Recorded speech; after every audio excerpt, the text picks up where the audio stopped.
Hello, I'm George. And I'm Carlton. Today we're going to show you how to safely back a mixer truck and a belly truck regardless of the conditions. From the dark of night to the various obstacles that get in your way, you will learn how to safely navigate in reverse and as a team.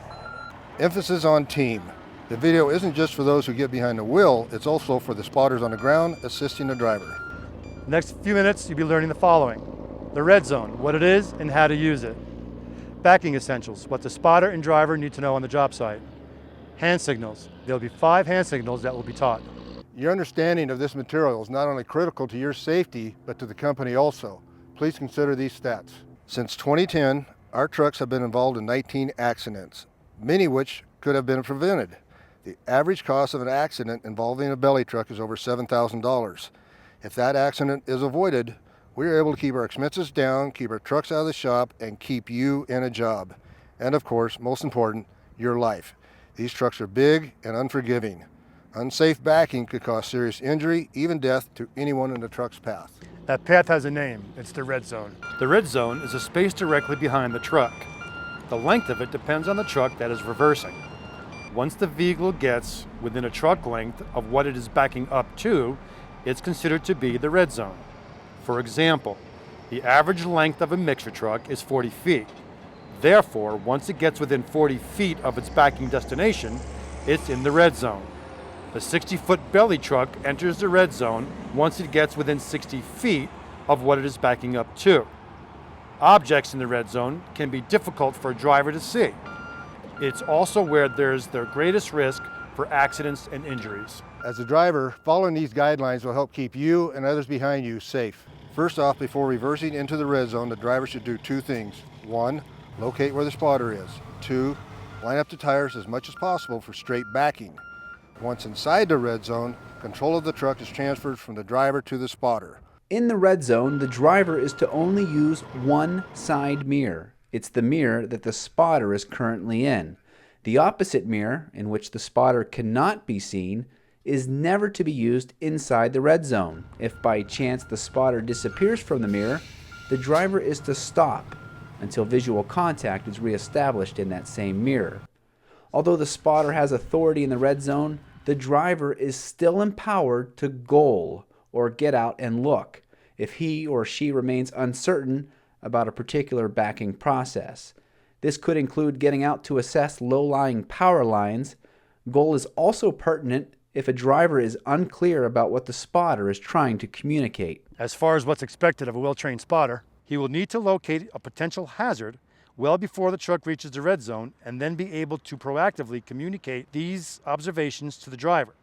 The spotter must take control of the situation once the vehicle is within 1 truck length of its backing destination. The driver will be relying on the spotter to stay in the same mirror the entire time. It's imperative that the spotter remain there, not just to be seen, but also to relay accurate hand signals to the driver that will safely guide him through reverse. And there are 5 hand signals the driver and spotter will need to know. They are stop, forward, left, right, and reverse. To get the driver to go backwards, the spotter will make a circular motion with his arm. When the spotter wants you to go left, he'll point to the left. And when the spotter wants you to go to the right, he will point to the right. To stop, the spotter brings his hand to his chest with his elbow out and holds a signal until the truck comes to a halt.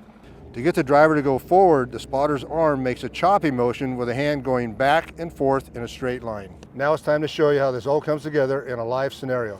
And watching the driver coming in the red zone and having the hand signals guide him in.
Let's show that scenario to you again.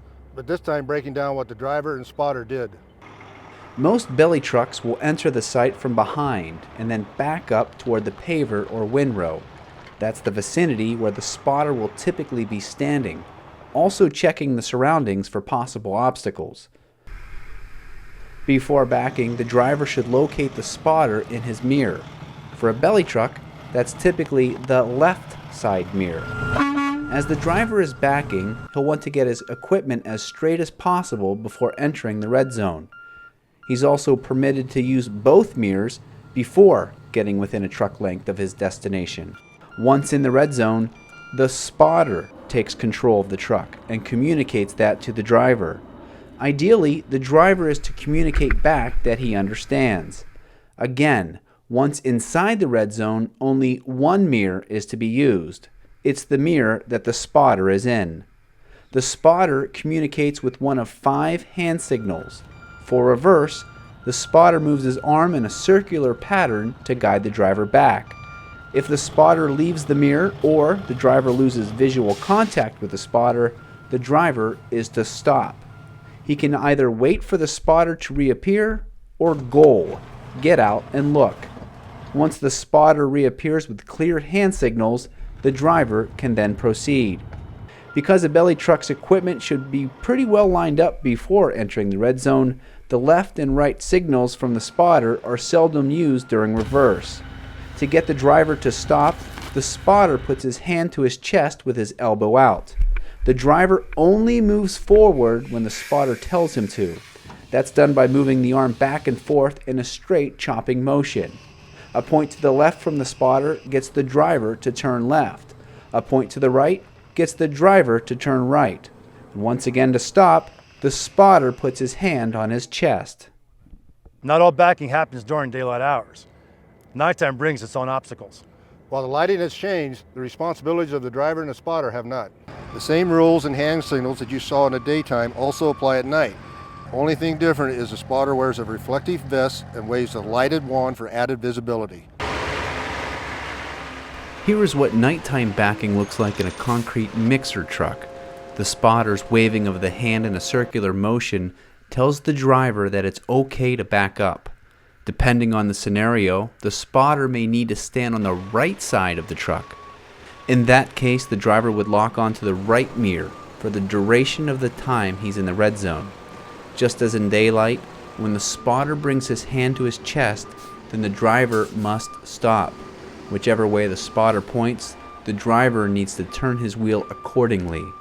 As the mixer truck reaches its backing destination, the spotter will need to use extra caution to avoid pinch points, as well as keep a close eye on where he's stepping as he guides the chute. Just as with the belly truck, it is crucial that the spotter remain in the mirror, always to be seen by the driver. This concludes our video on safely backing a mixer and a belly dump on the job site. We here at the Idaho Group have a motto: be, know, do. Please feel free to watch the video as often as it takes for it to become part of your job. And thank you for keeping safety a top priority.